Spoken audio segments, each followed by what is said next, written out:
Obliterated is just action packed. That shit is fast paced. Like, holy shit. I watched an episode and there's a scene where you're just going at it, you and this guy. What's his name? Nick Zano. Nick Zano. Yeah. And like I always say, sex scenes are, some people are really uncomfortable. It's more about like what you look like. Does it look good? Does it look sexy? Letting go. Is it something that takes you a while? How many takes before you feel comfortable and like you could just go and is it, that's hard, especially for a woman. I have a unique background in that I started as a dancer. And I mean, not professionally, but up until 18. Yeah. So I'm really comfortable in my body. I will say this is the first sex scene I've done like this one. It was intense. It's intense. It kept going. And it took 10 hours to film. You don't feel sexy after 10 hours. No, you don't feel sexy after 20 minutes. You're probably not eating the whole day because you want your breath to be good. We thought, and also stomach to look flat, you know? I mean, Nick Zano was about to pass out. Is he doing push-ups every take and all that? Of course. That's what you do. Oh my gosh. I did as much as prep as I could. I was coming from a movie in Ireland where, I mean, all they were feeding me were like potatoes and whiskey. And I get a last minute, audition for Obliterate. Next thing I know, I'm in New Mexico and our sex scene is like in 2 weeks. So I did what I could to get prepped, but you look great. Thank you. You both look great. I was looking at him a lot too. No, he is his what's the word? Body? His discipline. Oh, discipline. Yeah, his discipline was unreal. Yeah, I was eating flaming hot Cheetos Lamar. Not that day though. Maybe, I don't know. It doesn't really matter on the day. Had some flaming breath? Probably, but gotta get over that. No, if you're having a sex scene, you gotta eat right, man. Brush your teeth. Yeah, but like you don't have a tuna sandwich or flaming hot Cheetos before you're making out. Even if you brush your teeth, it's gonna be a Cheeto toothpaste. There's only so many things I can worry about. You know? No. And Nick and I were so tight. I will say the showrunners are the most amazing people. So we had a lot of conversations about the scene. I really was never worried about it, but it was the first sex scene I had that involved comedy.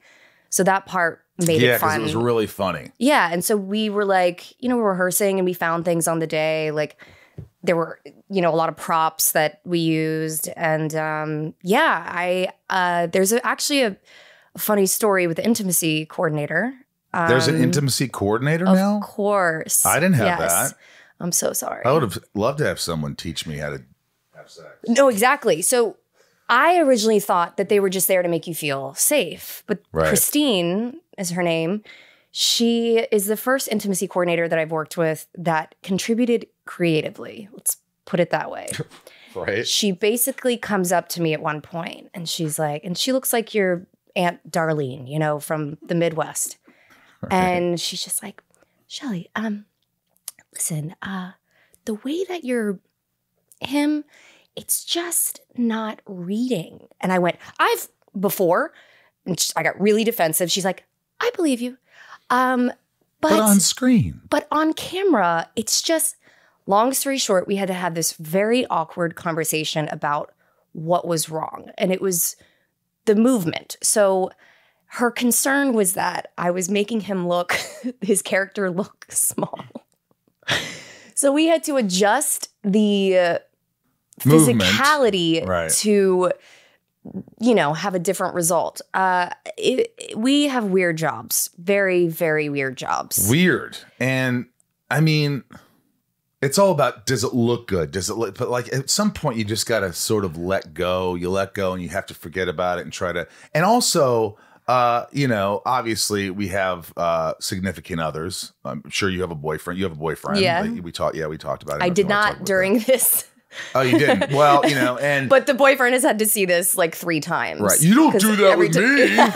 It's movie making, sweetheart. No, totally. The fears I've had of, you don't want to it's bizarre. But like, what do you do? Like, there's been situations where what if like, you're sort of enjoying it? Because a lot of people say, no, it's just work. You don't enjoy it. There's nothing enjoyable about it. And I'm like, that's kind of bullshit. If you're attracted to someone, it could be enjoyable. I have never ever enjoyed it. In fact, not enjoy it, but like, oh my God, I'm sort of attracted to this person. Never. I'm also not really into actors because I know what we have to go through. And so I'm just typically not drawn to someone who has to deal with the things I've had to deal with. Yeah. So there were years ago, I did have a crush on an actor. I mean, this was like 15 years ago. Kevin Bacon? No, but you got a crush on Kevin Bacon. I do. Because she wants to cut loose. And also obsessed with his wife. So anyway, that sounds wrong. But Kira. Yeah. She's beautiful. So I love beautiful. Kira. Yeah. I love them both. They're such good people, they seem like. Yeah. Yeah. We gotta. But anyway, you were attracted to an actor. Yeah. And so I was really excited for our first kiss on camera. And it was a disaster. Oh, boy. And it genuinely killed anything right.